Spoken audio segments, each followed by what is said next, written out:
இயேசுவில் பிரியமான என் அன்பு சகோதர சகோதரிகளே, இன்றைய நற்செய்தி வாசகமும் முதல் வாசகமும் ஆண்டவருடைய கடத்தலை நமக்கு ஆழமான ஒரு விசுவாசமிக்க ஒரு கருத்தை இன்று நமக்கு கொடுக்கின்றது. ஆண்டவருடைய அந்த கடத்தல் என்கின்ற அந்த வார்த்தை என்பது நம்மீது அவர் பொறுப்பு கொண்டுள்ளார், நம்மை காப்பாற்றக்கூடியவராக இருப்பதை பார்க்க முடிகிறது. ஆண்டவருடைய அந்த பராமரிப்பு, இந்த உலகத்தை படைத்து விட்டார், படைத்து அதை ஒவ்வொரு நாளாக படைக்கின்றார். 6 நாட்களாக உலகை படைத்து விட்டு 7வது நாளான ஓய்வு நாளான அன்று மனிதரை படைக்கின்றார். இந்த படைப்பினுடைய உச்சம் மனிதனுடைய வாழ்விலே அவன் எதை செய்ய வேண்டும், எதை செய்யக்கூடாது என்பதற்கான வரையறைகளையும் சட்டங்களையும் ஒழுங்குகளையும் கொடுத்தார்கள். அதற்கு அப்பாற்பட்ட ஒரு விஷயம், கடவுள் அவர்களோடு இருந்தார், அவர்களுக்கு இரக்கத்தை கொடுத்தார், அவர்களுக்கு அன்பை பொழிந்தார், அவர்களுக்கு வழியை காட்டினார், அவர்களோடு உடன் இருந்தார், அவர்களுக்கு எல்லா நிலைகளுக்குமே உணவளித்தார், அவர்களுக்கு அதிசயங்கள் மேல் அதிசயத்தை கொடுத்தார், அவர்கள் துன்பப்பட்ட பொழுது அவர்களுக்கு வளமான நாட்டை கொடுத்தார். இப்படி அவர்களுடைய வாழ்க்கையிலே கடவுள் ஒவ்வொரு நாளுமே புனித நாளாக அவர்களை கடக்க செய்யக்கூடியதாக இருப்பதை பார்க்க முடிகிறது. இந்த கடத்தல் என்கின்ற வார்த்தையினுடைய ஆழமான சிந்தனையிலே நாம் பார்த்தோம் என்றால் நேர்மறையான எதிர்மறையான நிலைகளிலே இருப்பதை பார்க்க முடிகிறது. ஒரு பொருளை கடப்பது அல்லது ஒரு ஆளை கடத்துவது என்பது ஒரு சாதாரண ஒரு செயல் அல்ல. ஒரு ஆளையோ அல்லது ஒரு பொருளையோ கடத்துவது என்பது அவருடைய விருப்பம் இல்லாமல் யாரையும் கடத்த முடியாது. ஏனென்றால் ஒவ்வொருவருடைய விருப்பமும் அவருடைய சமாதானமும் தேவைப்படக்கூடியதாக இருப்பதை பார்க்க முடிகிறது. கடவுளும் அவர்களுடைய நிலைகளை கண்டு, அந்த எகிப்திலே அவர்கள் செய்த எல்லா நல்ல செயல்களையும் கண்டு, அவர்கள் துன்பப்பட்ட அந்த நிலைகளை எல்லாம் அவர்கள் ஏறெடுத்து பார்த்த பொழுது கடவுள் அவர்கள் மீது அவர்கள் வழியாக கடந்து செல்வதை பார்க்க முடிகிறது. 3 நிலைகளிலே வாசிக்கப்பட்ட இந்த முதல் வாசகத்திலே 3 நிகழ்வுகளை பார்க்க முடிகிறது. முதலாவதாக எகிப்து நாட்டில் உள்ள தலைப்பேர்கள் அழிக்கப்படுகின்றன. 2வதாக இஸ்ரேல் மக்கள் செங்கடலை கடந்து செல்வதற்கான தங்களையே தயார் செய்வதை பார்க்க முடிகிறது.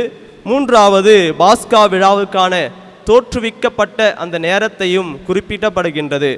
அந்த உணவை, ஆட்டை சமைத்து அந்த உணவை எப்படி சாப்பிட வேண்டும், அதற்கான தயாரிப்பு எப்படி நாம் இருக்க வேண்டும், அந்த உணவு என்ன உணவு என்று பார்க்கின்ற பொழுது அந்த இயேசுவை முன்குறிக்கப்பட்ட இயேசுவுடைய உடலையும் இரத்தத்தையும் நாம் உண்ண வேண்டிய நிலையை பற்றி இங்கு கூறப்படுகிறது. அந்த ஆடு என்பது இயேசுவை சுட்டி காட்டக்கூடியதாக இருப்பதை பார்க்க முடிகிறது.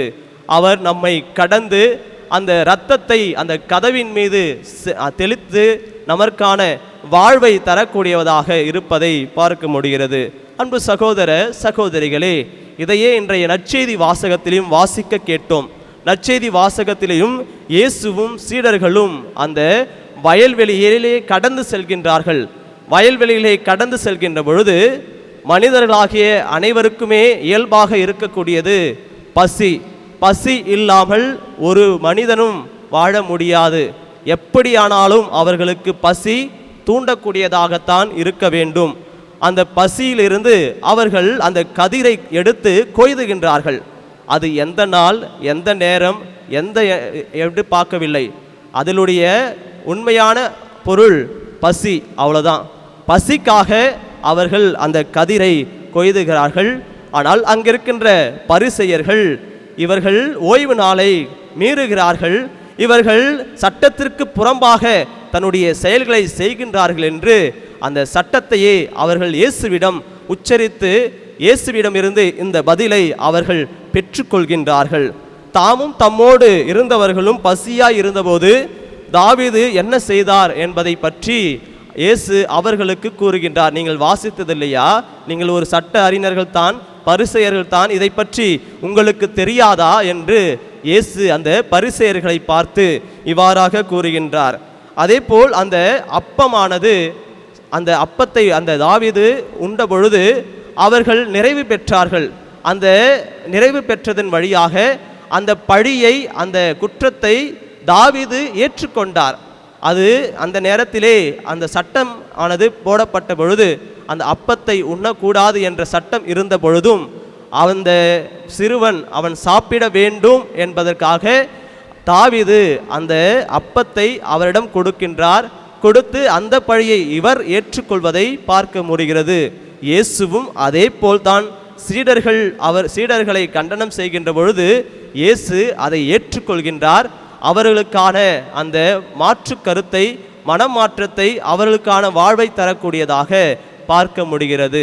ஆம் சகோதர சகோதரிகளே, ஓய்வு நாள் என்று சொல்கின்ற பொழுது நாம் எதை செய்ய வேண்டும், எதை செய்யக்கூடாது என்பதற்கான முக்கியமான ஒரு கருத்து, சட்டம் நம்மை சிறையில் அடைக்கக்கூடியதாக இருந்தாலும் இரக்கம் நம்மை இதயத்திலிருந்து ஒவ்வொரு மனிதரையும் பார்க்கக்கூடியதாக இருக்கின்றது.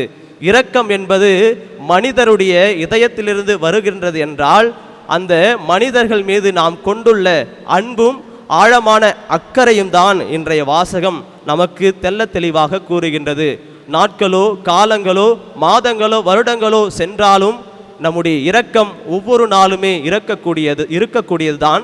எனவேதான் பலியை அல்ல இரக்கத்தையே விரும்புகின்றேன் என்று சொல்லி இயேசு தன்னுடைய சீடர்களுக்கான மற்றும் அந்த பரிசேயர்களுக்கும் அந்த இரக்கத்தை பற்றி வெளிப்படுத்துகின்றார். இன்றும் ஆண்டவருடைய இதயத்திலிருந்து அந்த இரக்கம் பொழிந்து கொண்டிருப்பதை நம்பிக்கையோடு நாம் விசுவசிக்கின்ற பொழுது ஆண்டவர் நமக்கு எல்லா ஆசீர்வாதங்களையும் நம் குடும்பங்களுக்கும் நம் தேவைகளுக்கும் மற்றும் நோயினால் வாடுகின்ற அனைத்து உள்ளங்களுக்கும் உச்சம் தலைமுதல் உள்ளம் கால் வரை அனைவருக்குமே அவர் விடுதலை தர காத்திருக்கிறார் என்ற உணர்வோடு இத்தெய்வீக திருப்பலியிலே பக்தியோடு மன்றாடுவோம்.